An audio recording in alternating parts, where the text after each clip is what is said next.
శ్రీరామనవమి రోజున మనం ప్రసాదం పెట్టడంతో పాటు తులసిని కూడా మాలలాగా అల్లి శ్రీరాముడి పటంకి వేసామంటే చాలా మంచిది. పూలు కట్టడం వస్తే ఈ మాల కట్టడం చాలా ఈజీ అనమాట. ఈ తులసి అయితే ఫ్రెష్గా మా ఇంట్లో పండించింది. తులసి మాల కట్టేటప్పుడు తులసిని అయితే రెగ్యులర్గా యూస్ చేసే ప్లేట్స్లో వాటిలో అంతా పెట్టి వెజల్స్లో పెట్టి అయితే మాల కట్టకూడదు. యూస్ చేయని పేపర్ అయితే తీసుకొని దాని మీద పెట్టి పవిత్రంగా అల్లాలన్నమాట. నేనైతే మాలను అల్లి శ్రీరాముడికి అయితే వేస్తున్నాను.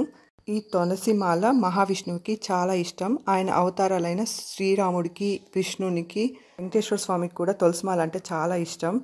ఈ తులసి మాలను సమర్పిస్తే దేవుడికి చాలా మంచిది. మాలనైతే ఇలా అల్లేసి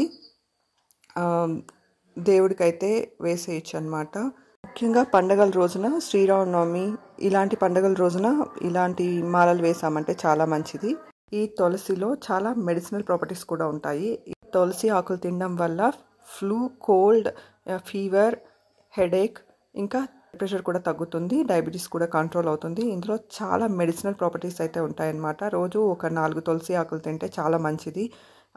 ఇదైతే ఫ్రెష్గా పెరట్లో పండించిందనమాట. ఇది తింటే ఆస్మా కూడా తగ్గుతుందంట. ఎవరైనా ఆస్మా ఉంటే కూడా తినచ్చు ఫ్రెష్గా. కామన్ కోల్డ్, ఇంకా liver disease, heart diseases, malaria ఇవన్నీ క్యూర్ అవుతాయి అన్నమాట ఈ తులసాకులు తింటే. తులసాకుల వల్ల ఎన్ని బెనిఫిట్స్ ఉన్నాయన్నమాట. Thank you for watching my video. Thank you.